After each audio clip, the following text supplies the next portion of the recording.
on the Haiti mission, I think the greatest success in Haiti mission is that Kenya, for the first time, unlike any other missions before, have demonstrated that the Haitians can be liberated from the problems of gangs. It can be done. It has been done.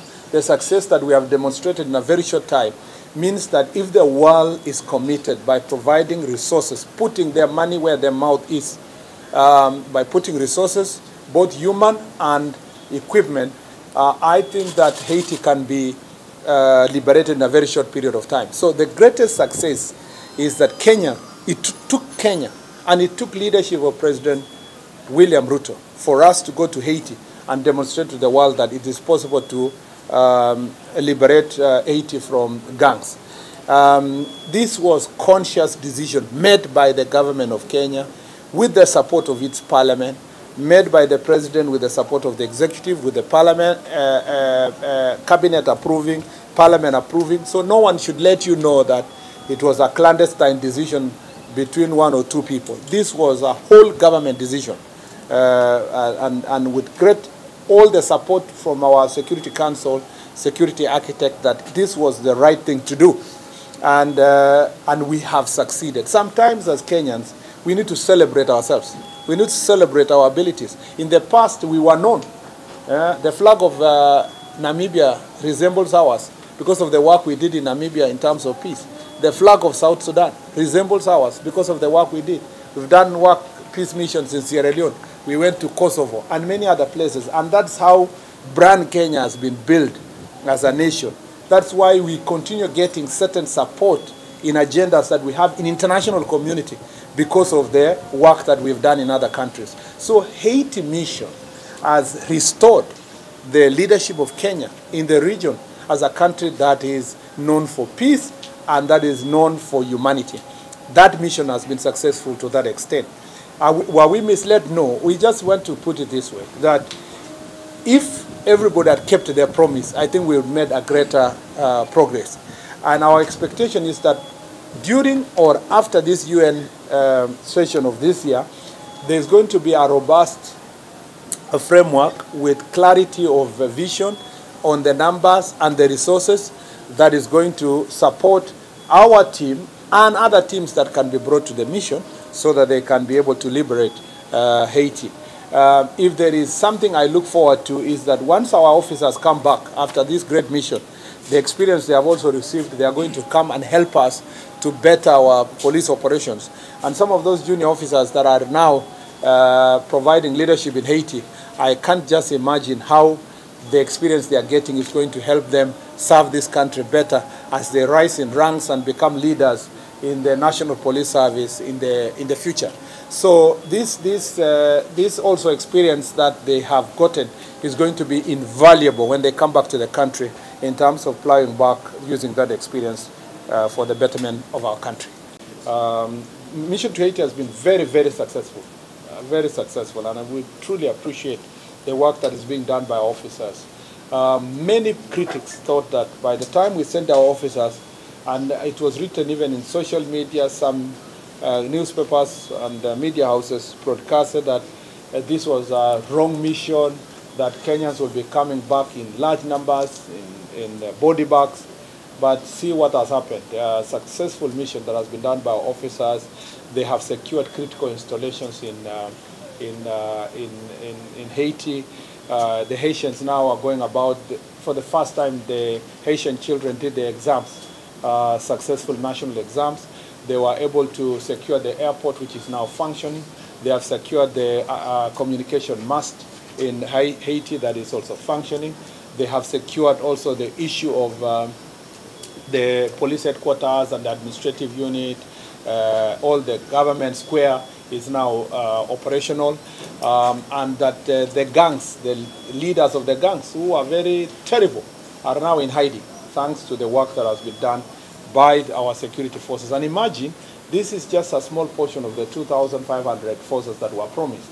Kenya contributing over 700, and for that reason, the president is in New York, and he has been making a case of UN properly backing the security mission in Haiti. and ensuring that the Haitian people can enjoy the relative peace they have enjoyed now across the country with greater support. The promises that were made by development partners and friends were not delivered to the level that we required. Unfortunately, in that mission, we lost three of our officers. Yeah, three of our officers. One of whom is Mr. Benedict Kabiru. Mr. Kabiru lost his life in unfortunate circumstances that were actually not directly related to the shooting by those people. I think it was in the case of protecting colleagues, and the whole report is going to be made public by the IG, but the family has been informed. The National Police Service visited his family yesterday. It may have been, I saw some people raised concern that the message from the president went public before his family was visited. When that news was confirmed, the National Police Service dispatched a team to visit the family. But the synchronization of time made it such that by the time the president was making the statement, I think our officers had not reached the family. But eventually the family was visited, informed of this very unfortunate circumstance, and we continue condoling with the family of Mr. Kiberu. Necessary arrangements will be made to inform. The family has been informed of the circumstance under which he died, and all concerns surrounding his demise have been addressed with the family. What will be necessary will be made public in due course. Why is this going? That's why I've said those other details will be made public in due course based on the conversation the family has had with the Inspector General of the Police. We continue having or farming up our discussions around protecting our borders, especially from terrorist activities by Al-Shabaab and other agents. I'm happy to note that a lot of good progress has been done by our country, and I thank our security teams by working as a team. I want to appreciate them for the work they have done also in relation to strengthening local collaboration, particularly when I think about the issue of our NPR, working together with our chiefs, assistant chiefs, and the community. I appreciate the communities also for sharing information with security agencies and for working together to protect our country. That continues to be a point of concern for us, continuously working together to make sure that we maintain our country to be a safe country as it has been. I want to appreciate also the security team for working in a multi-agency approach.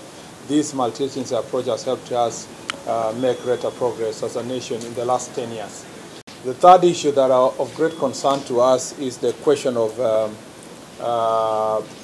dealing with land issues where they emerge, conflict on grass and water among and between communities. Again, our Ngao teams are working very hard to ensure that the communities are sensitized.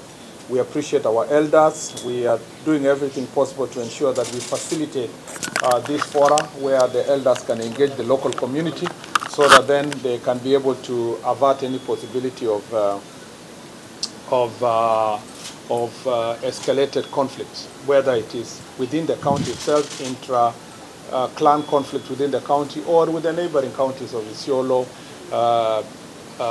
Tana River, Lamu, all the way to Wajir. We want to make sure that these teams, our communities are working together. As we discussed yesterday in Wajir, there has been a great progress in terms of inter-clan relations, and that has really provided greater security to our country.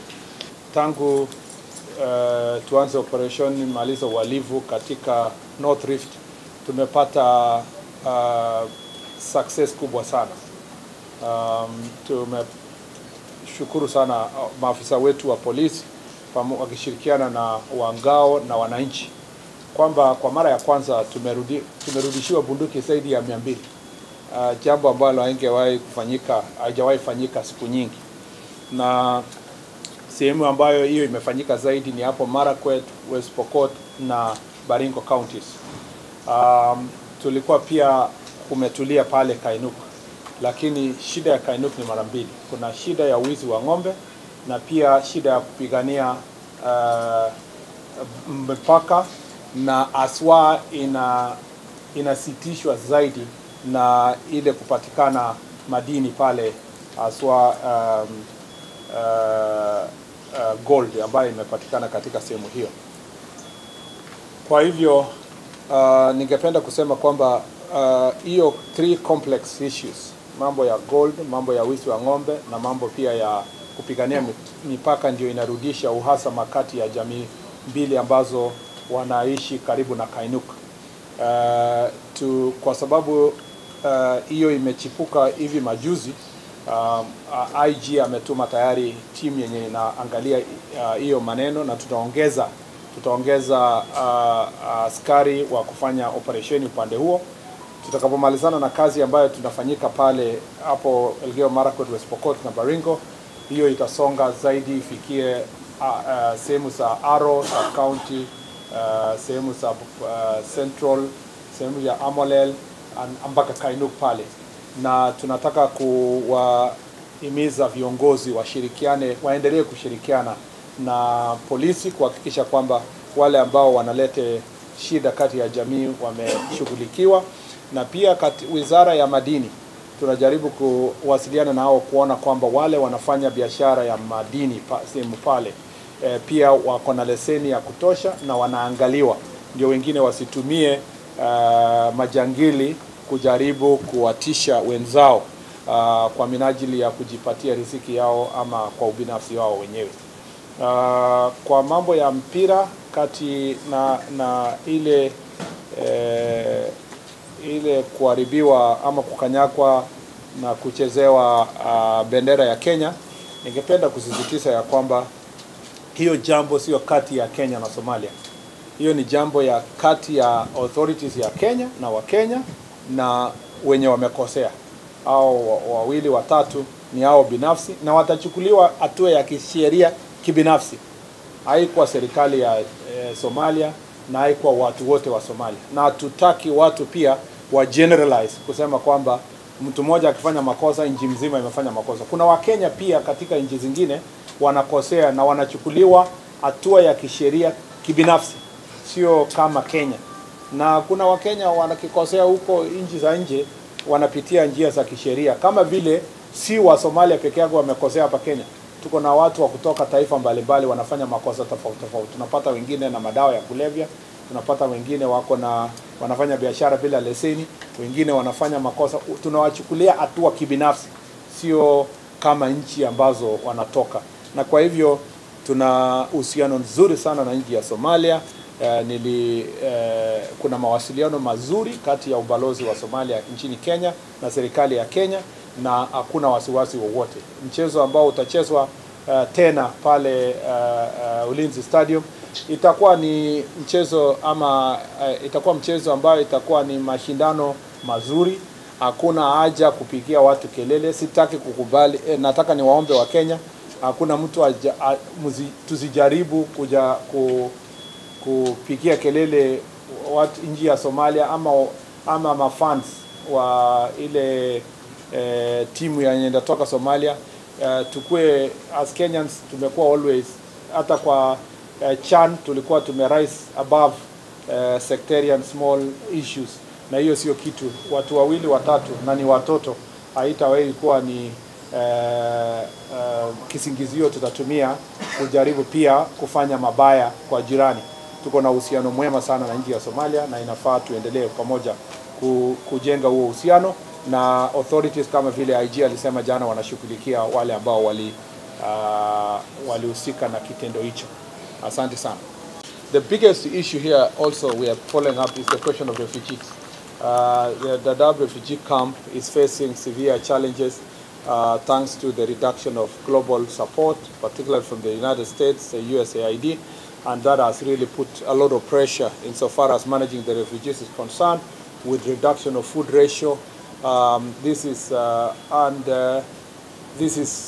poses a great challenge in terms of security sector and the management of refugee affairs. The discussion is not going on implementation of the Shirika plan. there was commitment by development partners that they would support Shirika plan by ensuring that it's integrated development. Dadaab now is municipality, and the plan is to ensure that the Shirika plan is properly implemented. Our desire is to work together with the local community, county government, to see that the people of Kenya are getting commensurate development commensurate to the sacrifice they have made in hosting refugees, but also that the refugees are going to be allowed to access facilities that are shared with the local community, so that none of them will think that they are less developed than the other. So refugee affair issues is something I will revisit. We'll visit again Dadaab, and we will have more meetings with the stakeholders, both in Kaguma and Dadaab, to make sure that the question of the Shirika plan and integrated development is properly followed through, and to ensure that the commitment by development partners are actualized. That the match between the team from Somalia and Kenya is a football match, and football brings people together. It's not supposed to create conflict. And there is nothing for Kenyans to revenge against Somalia, because Somalia has not wronged any Kenyan. The two young men who are involved in that act of desecration of our national flag are personally responsible. The government and the people of Somalia are not responsible at all. And since Kenyans have always risen above such issues, I believe that the match will concentrate on the competition and fostering unity and showing leadership as the people of Kenya, than to go and quarrel with innocent citizens and innocent country in Somalia over two young people that the IG has promised that they are being dealt with according to the law. So I don't want us to also expand this discussion beyond what it means. It just means two young people who are totally misguided, and where the law will apply on them. These issues, you just leave it to the IG and the authorities to deal with it, and we focus on the match. There's nothing to revenge against. There's no one to revenge against. The person who would have revenge against are being taken through the legal process by the IG and the National Police Service, and then the whole process that will ensue. In the northeastern part, I think that there is a very good progress, especially in protecting our critical installation. The security team is working together to make sure that the projects and the programs that are happening here are well protected. And our hope that is that the road between Lamu and Ijara is completed, and later we, as government, plans to also construct the road towards Dadaab up to Liboi. The road that starts from Isiolo, Modagashe, all the way to Wajir, Samata, Ramu, until